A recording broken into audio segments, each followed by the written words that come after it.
Ya lo estuvimos viendo en la práctica, que no va a ser nada raro para ustedes. Sí, tiene.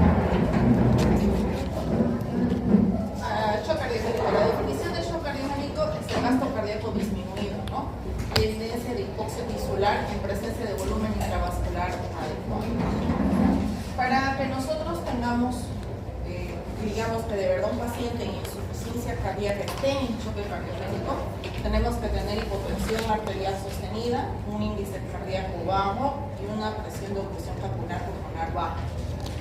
El índice cardíaco bajo y la presión de oclusión capilar pulmonar baja se miden por ciertos dispositivos que normalmente tenemos en terapia. Han debido escuchar hablar del catéter de Schwann-Ganz para medir la presión pulmonar.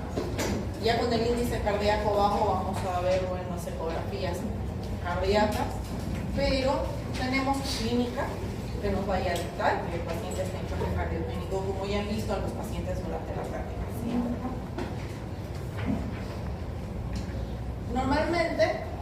Normalmente los choques cardiogénicos son secundarios a infartos agudos de miocardio. Es la patología que más lleva a que el paciente entre al choque cardiogénico. Esto causa un fallo de bomba.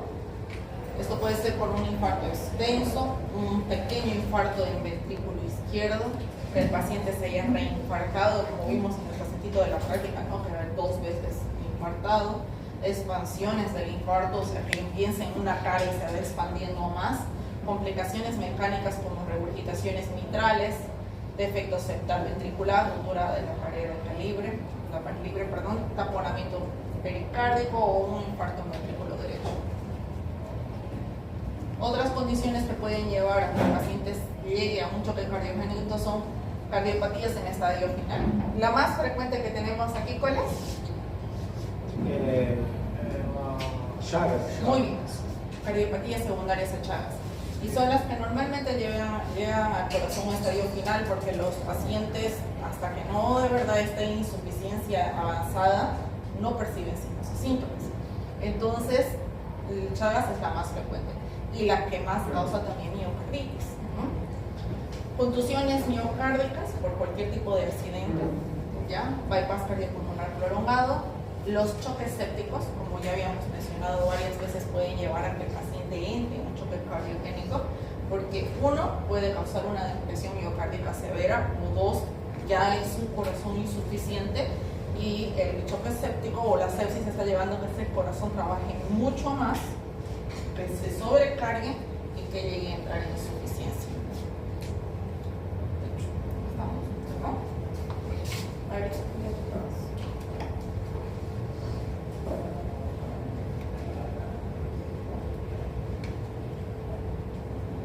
de todos modos, tenemos que tener en cuenta la siguiente fisiopatología. Vamos a ver si se conecta la otra. Tenemos un corazón, ¿cierto? Como siempre les digo yo, no soy muy buena dibujando. La siguiente diapositiva, por favor. Tenemos un corazón que probablemente esté con sobrecarga, o una sepsis que esté llevando a que se sobrecargue, o está más grande de lo normal por el Chagas, o que haya tenido una contusión, o que tenga un infarto. ¿Ya? Se infartó. ¿Qué va a llevar a que esto va a llevar a que el mismo corazón active el sistema simpático? ¿Qué pasa cuando se activa el sistema simpático? ¿Se acuerdan?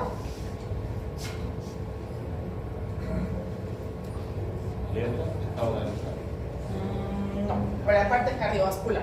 Claro, vamos a estar en... Aumenta la frecuencia cardíaca.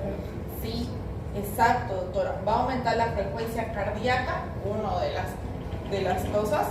Al aumentarle la frecuencia cardíaca, ¿qué va a pasar? Va a afectar a la luz del vaso. Digamos que este es un vaso normal, activándose el sistema simpático, va a producir vasoconstricción. Al producir vasoconstricción, ¿qué va a producir? Aumento da PA. Esto va a llevar a que aumente la presión arterial, ¿no es cierto?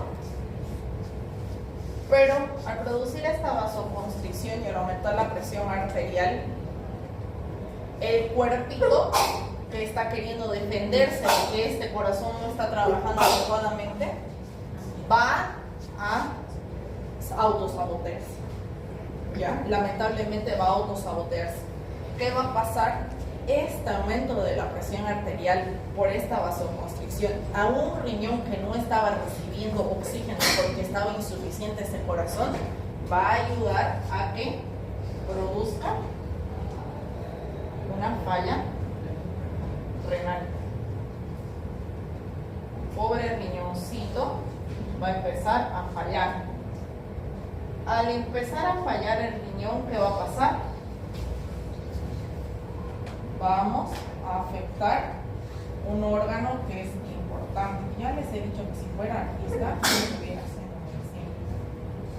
un órgano importante. El pulmón. ¿Y qué pasa con el pulmón? Muy bien. Entonces empieza a funcionar mal el riñón, va a haber una extravasación de líquido porque también va a aumentar la presión venosa. Causando edema agudo de pulmón. Ese riñoncito, esa falla del riñoncito nos va a llevar a que aumente la presión venosa y el pulmón va a empezar a llenarse de líquido. Aparte del pulmón, ¿dónde más va a haber líquido? Los miembros En inferiores. miembros inferiores, ¿no? Que es el primer signo de que estamos entrando en insuficiencia cardíaca. Entonces, vamos a producir a que este vaso que esté en vasoconstricción esté sobrecargado, ¿es cierto? Y ya que el corazón estaba insuficiente, nos hizo vasoconstricción, el riñón está fallando, tenemos edema agudo del pulmón, hay mayor sobrecarga acá. Y el paciente entra en choque cardiogénico. De ese aumento de la sobrecarga en el corazón va a llevar a que esa presión baje más y el paciente no va a poder controlar el sistema simpático y es constricción, vasodilatación, vasodilatación, porque ese corazón va a estar insuficiente, no va a bombear adecuadamente y va a ser un círculo vicioso, más edema, más sobrecarga, más insuficiencia, más falla de bomba. Y ahí es donde nosotros vamos a empezar a tratarlo, ¿cierto? Que ya hemos hablado. Uno, vamos a ayudarle a que permanezca esto. ¿Con qué? ¿Con qué Nitroglicerina. Adrenalina. Noradrenalina o vasopresina. Pero también necesitamos ayudarle a que esto bombee. ¿Con qué?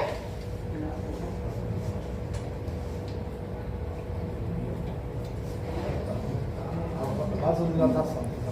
Claro, vamos a necesitar ionotropismo y cronotropismo. ¿Qué medicamento nos produce eso? ¿Cómo? Ya, yo les pedí que estudien para esta semana para su clase práctica. No, vasodilatador en esta oportunidad nos puede ayudar, pero de otra forma. A veces que los combinamos, pero necesitamos dopamina o dobutamina que nos van a ayudar a la ionotropismo y cronotropismo positivo. Entonces, vamos a ir viendo así como vamos a ir tratando de insuficiencia cardíaca. Normalmente son pacientes mayores de 65 años que tienen diabetes, infarto previo, enzimas cardíacas positivas, ya tienen una fracción de eyección disminuida, ya hay una arteria pulmonar persistente que está ocluida, una falta de hiperquinesis compensadora, sobre todo en áreas no infartadas que son los chagásitos, ¿no? Entonces, el diagnóstico inicial, primero obviamente vamos a hacer una buena historia clínica, porque como siempre les digo, el paciente ya viene con antecedentes, soy chagásico, ya infartado, tengo insuficiencia cardíaca, muchas veces valvulopatías congénitas, no sé, vienen con una historia de enfermedad cardíaca previa. Vamos a hacer un examen físico. ¿Y qué podemos empezar a encontrar en estos pacientes? ¿O qué empezamos a encontrar? Lo primero que lo que acabamos de mencionar. Edema. ¿No ve? Edema. Signos de insuficiencia cardíaca. ingurgitación yugular, ¿no es cierto? ¿Qué más? Probablemente la auscultación que escuchen. Estertores. Estertores en ambos campos pulmonares. En el corazoncito probablemente esté hipofonético, no se lo escucha bien porque no está una buena compatibilidad. Si ustedes han escuchado el corazoncito de los pacientes que hemos estado viendo durante la plática, no se escuchan bien, ¿no? Más se escuchan sus estertores que el mismo corazón. Entonces van a escuchar que es el corazón, de ingurgitación yugular, el edema, no tiene presión. ¿Qué van a pensar? Choque cardiogénico, ¿no es cierto? Entonces vamos a ver el electrocardiograma, vamos a ver si está infartado, si tiene secuelas de un infarto, porque ya ustedes saben ver las secuelas de un infarto, para decir, bueno, si tuvo un infarto probablemente quedó en insuficiencia, ¿no? Si quedó en insuficiencia probablemente esté en choque cardiogénico, ¿no? Podemos ver bradicardia, bloqueos de rama derecha izquierda, bloqueos auriculoventriculares. Son pacientes en insuficiencia cardíaca. Los ecocardiogramas, obviamente vamos a fijarnos si tiene disfunciones ventriculares, si tiene una fracción de eyección menor a ¿cuánto? Sí, lo normal es de 60 para arriba, ¿no? Una fracción de eyección, pero ya afecta el corazón menos del 35%. Vamos a ver obviamente laboratorios, enzimas cardíacas, vamos a pedir todo el perfil para descartar que sea séptico, que ya hemos mencionado, ¿no es cierto? Radiografía de tórax, ¿qué van a ver en la radiografía de tórax? Sí, vamos a ver cardiomegalia. ¿Qué más vamos a ver? ¿Cómo? Sí, vamos a ver un derrames pleurales, lo más probable porque está sobrecargado, ¿no? Y bueno, vamos a ver si podemos colocar un catéter en la arteria pulmonar para poder medir la presión. En el manejo inicial, siempre digo, vamos a ver oxígeno suplementario y vamos a ver si va a entrar a ventilación mecánica. Vamos a necesitar acceso venoso, preferentemente que sea central porque los objetivos pasan mejor por vía central. Vamos a hacer un monitoreo, vamos a aliviar el dolor en el caso de que se esté infartando el paciente, es soporte hemodinámico. Si no hay congestión pulmonar, podemos darle algo de fluido si él ve que lo merita, pero siempre vamos a optar por esto porque si hay fallo de la bomba, el paciente no va a depletar fluidos. Entonces, si vamos a ver que queremos expansión celular, ¿qué vamos a usar? Coloides. ¿No es cierto? Porque nos va a ayudar a expandir las células sin sobrecargar. Ahora vamos a ver qué queremos lograr con esto. Queremos una perfusión tisular adecuada, ¿no es cierto? Si permanece inadecuada, vamos a ver qué vamos a ver. Necesitamos una perfusión adecuada sin congestión o una perfusión adecuada con congestión y vamos a ver cómo vamos a tratar cada una de estas cuando fluidos endovenosos. Se debe asegurar un acceso venoso temprano, ¿no? Durante el curso del paciente pueden tener hipovolemia, esto puede ser relativa. Los pacientes pueden tener hipovolemia pura porque han perdido algo de líquido, secundaria, infarto de ventrículo derecho. Pueden ser porque estén presentando una pericarditis, que es un proceso infeccioso que lo está llevando a embolias pulmonares masivas. Durante el escenario de shock con mínimos signos de congestión pulmonar, la administración cautelosa de bolos pequeñitos de líquido puede ayudar, o sea, yendo de 50 en 50, de 100 en 100, puede ser ayudar. No vamos a hacer una infusión continua, solo bolos. Puede ser necesario grandes volúmenes o varios litros, como en el infarto de ventrículo derecho severo. Se debe prestar estricta atención al examen de los pulmones, que siempre son lo que les digo, y a la saturación de oxígeno durante la administración de líquidos endovenosos. Los diuréticos, si el paciente puede tolerarlo, serían ideales, sobre todo los endovenosos como la furosemida.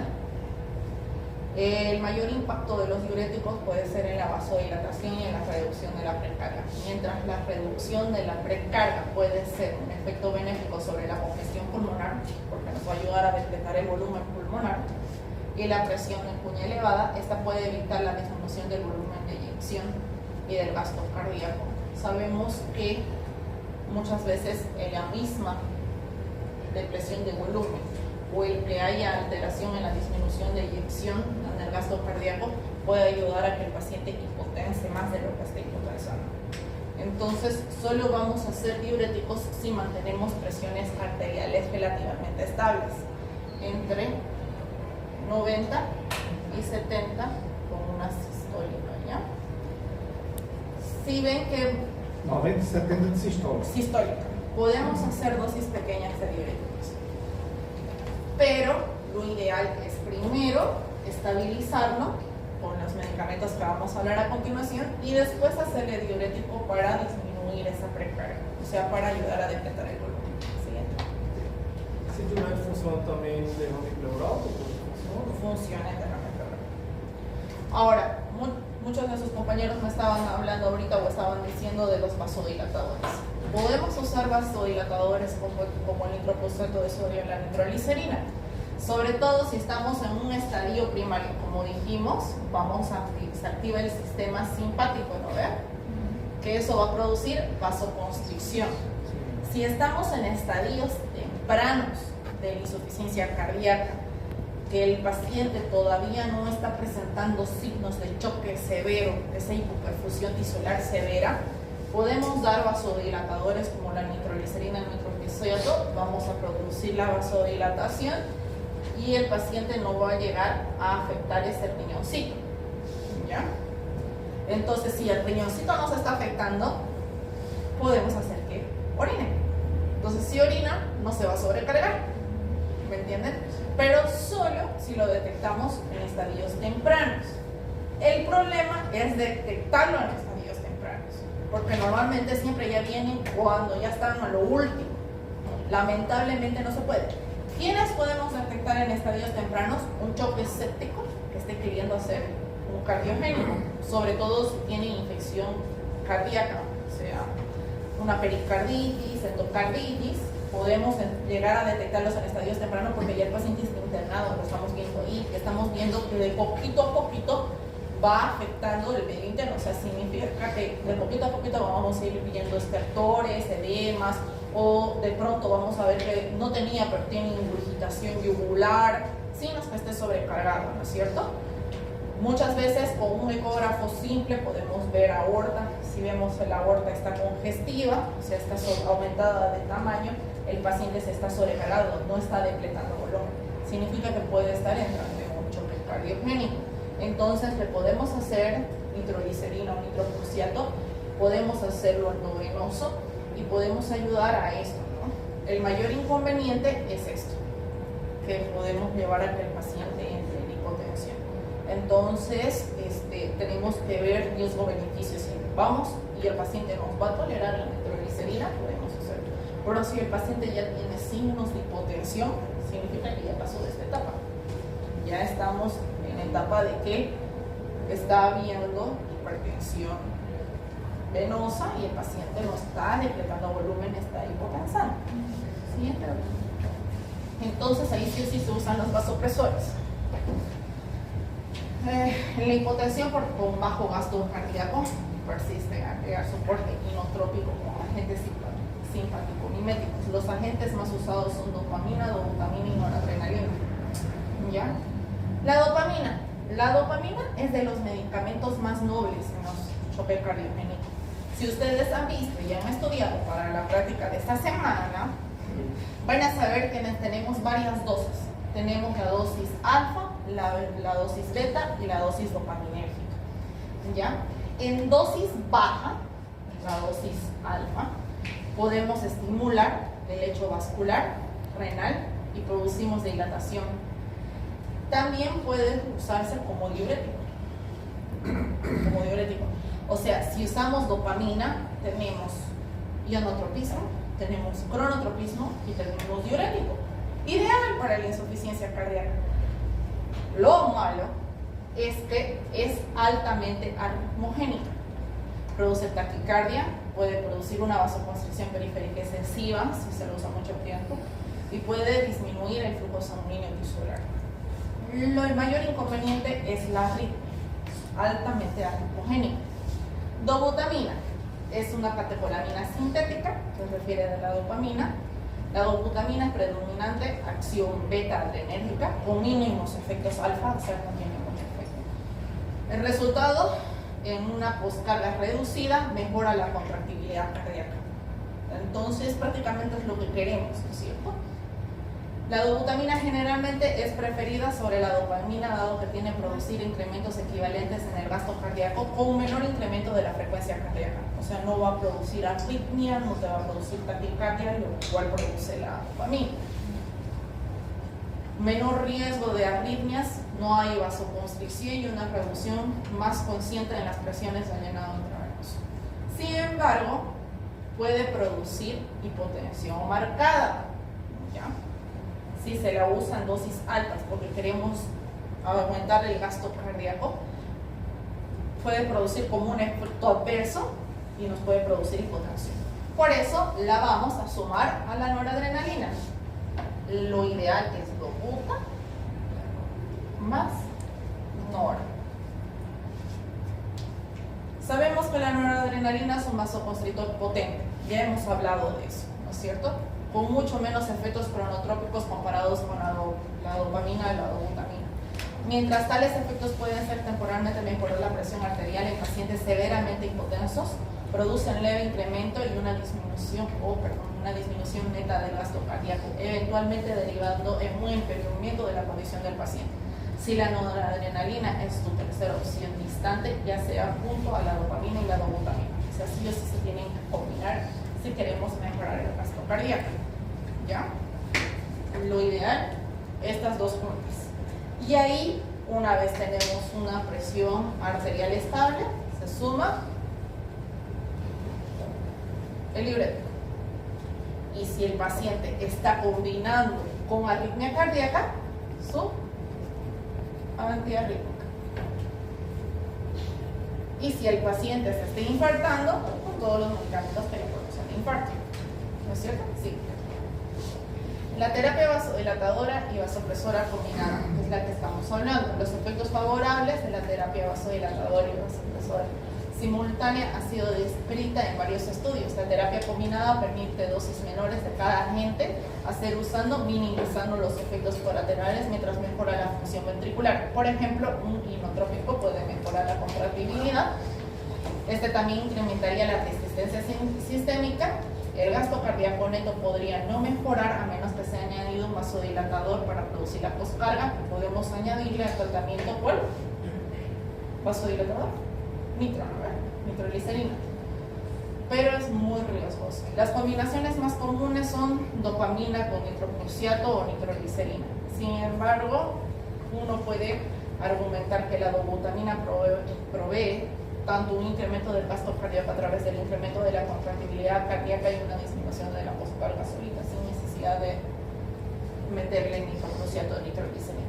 Tenemos otros medicamentos como los glucósidos cardíacos, que estas se usaron muchísimo antes de que saliera la dopamina, dobutamina y noradrenalina.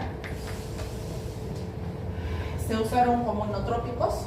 Su rol es que es bastante limitado, su inicio de acción es lenta, una vida media prolongada, una respuesta impredecible y una potencial toxicidad, por lo tanto ya no se usa. Entonces, si tenemos una perfusión tisular que permanece inadecuada, lo ideal, inotrópicos, ¿no es cierto? Si tenemos una perfusión adecuada pero no hay congestión, podemos hacer reperfusión. Si la perfusión está adecuada con congestión, podemos hacer diuréticos o vasodilatadores. Si en el caso de que los inotrópicos, los diuréticos y los vasodilatadores no funcionan, hacemos terapia de reperfusión. ¿Y cuál es la terapia de reperfusión? Es la misma de la que habíamos hablado en el infarto: cateterismo cardíaco o terapia trombolítica, ¿no es cierto?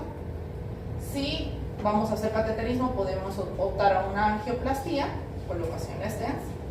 Si hacemos una terapia trombolítica, sería ideal, pero en ambos casos el choque puede persistir o ya de una vez puede haber mejoría clínica. Si no funciona esto, ¿qué vamos a hacer?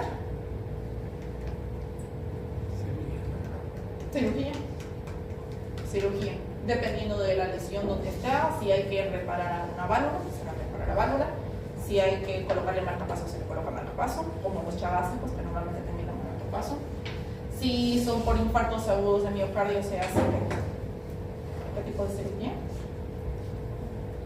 Bypasses coronarios, normalmente, para reperfundir cierta área del corazón. Y así, normalmente pueden terminar en cirugía. Entonces, bueno, vamos a ir escalonando, ¿no? Muchas veces los pacientes con la terapia ni se retira la causa del choque, empiezan a reperfundir de a poco. Claro que quedan con diuréticos, que quedan con sus antiarrítmicos, que quedan con metabloqueantes, que quedan con un montón de medicación, pero pueden empezar a reperfundir. Sobre todo si son secundarios a sepsis, se quita el foco infeccioso y los pacientes salen de choque cardiogénico. Ahora ya si son netamente coronarios, normalmente terminam em cirurgia. Doutora, uma dúvida, na reperfusão, ou é um ou é o outro, né? Ou é um cateterismo ou é um fibrinolítico. Agora, me habla uma coisa, se eu começar com tratamento fibrinolítico, eu posso fazer o cateterismo? Pode ser. Então, ou lo mismo lo contrario? Sí, es igual que en el infarto. Podemos optar por el fibrinolítico, este nos puede dar efecto. Bien, resolvió el problema, perfecto. Pero si no, puede terminar en cateterismo también, se le puede hacer cateterismo. Igual acá, podemos hacer una terapia fibrinolítica y después optarlo por el cateterismo. ¿Ya? Ahora, las últimas guías, antes nos decían que no podíamos hacer cateterismo si le habíamos pasado fibrinolítico, por el hecho de que vas a meter una cámara, pinzas, todo arteria, puedes sangrar. Pero ahora las guías nos dicen que podemos estar haciendo el fibrinolítico mientras estamos haciendo el cateterismo. O sea, al mismo tiempo, simultáneo, se puede. Todo depende del paciente. Depende de cuánto se pueda abordar, depende de la capacidad de la institución en donde estén atendiendo al paciente. Todo depende, ¿no? Sí, muchas veces pueden hacerlo, también damos en terapia intensiva para tener al terapista al lado y si se descompensa lo vayan compensando, se puede. Pero siempre tenemos que ver cuál es la mejor opción y en cuanto menos nos estemos sometiendo al paciente a medicamentos que vayan a tener efectos adversos, mejor. Como es la terapia trombolítica, mayor riesgo de sangrado, ¿no es cierto? Como les digo, muchas veces los pacientes con la terapia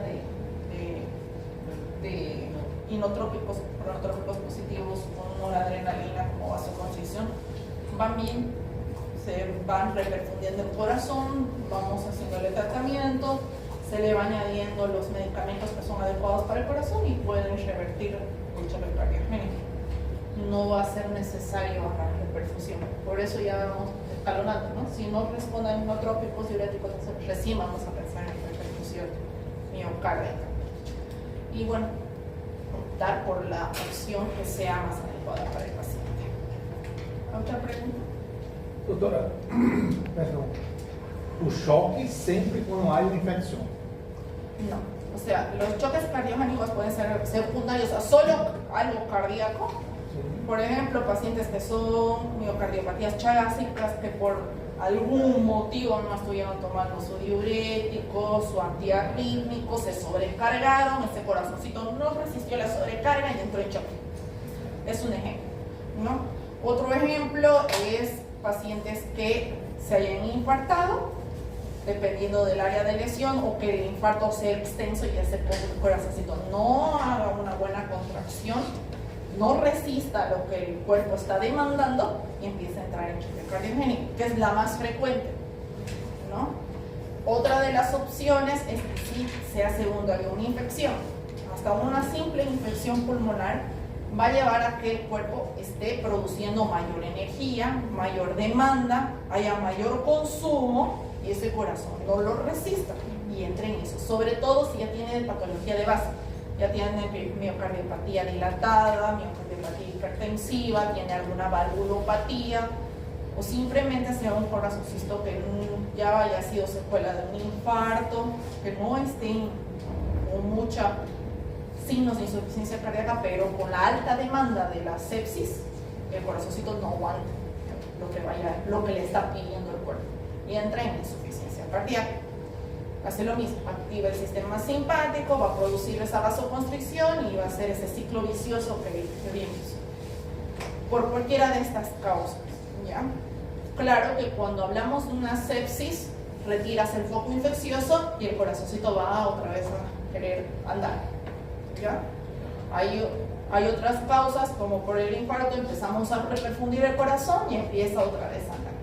Pero cuando ya son valvulopatías, normalmente necesitan algún tipo de resolución quirúrgica porque le ponen una válvula protésica y el corazoncito empieza a andar.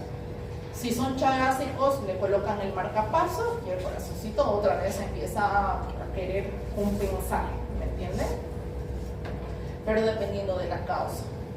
Então, se essa medicação se colocar, começar arritmias, pode dar um infarto também, outro infarto, ou não? ¿Cómo? Se está em choque e começa a medicação, se não é ideal, pode entrar em infarto novamente. Sí, los pacientes que se infartaron, se vuelven a infartar, son porque todavía persiste algo ahí que está ocluyendo. Entonces, si nosotros vemos que se infartó, podemos hacer esta medicación, pero sí o sí necesitamos la terapia de reperfusión. ¿Cuáles? ¿Se acuerdan? Sin hacer trombolíticos. La terapia de reperfusión. ¿No se acuerdan? Ay, la próxima semana es un examen. Aspirina, Sim, sim. clopidogrel, enoxa y atorvastatina. ¿No es cierto? Obviamente, si el paciente es un infarto y entró en choque cardiogénico, igual necesitamos darle su terapia de reperfusión. Si tenemos la opción de hacer cateterismo o trombólítica, igual necesitamos la terapia de reperfusión del infarto. Sí o sí vamos a necesitar la terapia de reperfusión, porque si no va a seguir saliendo, esos trombitos van a seguir saliendo. Entonces, lamentablemente, el paciente va a seguir infartando y lo peor, eso puede irse hasta el cerebrito y hacer una sepsis. Entonces, sí o sí necesitamos hacer la terapia. ¿Ya? Sí o sí, si el paciente es por un infarto, va toda la medicación más los medicamentos de reperfusión. Por eso que les decía, Vadoruta, Nora, diurético, antiarrítmico, y si está infartado, toda esa medicación es. ¿Ya? No se olviden que si está infartado, sí o sí tiene que ir. Sea cual sea como vayamos a resolver el infarto, va toda esa terapia. Siempre. Porque si no, ese paciente puede seguir infartando, y que se peor, ya no va, o se va a hacer un infarto extenso, más insuficiencia cardíaca. Doctora, aspirina, clopidogrel, ¿qué más? Aspirina, clopidogrel, enoxaparina y atorvastatina.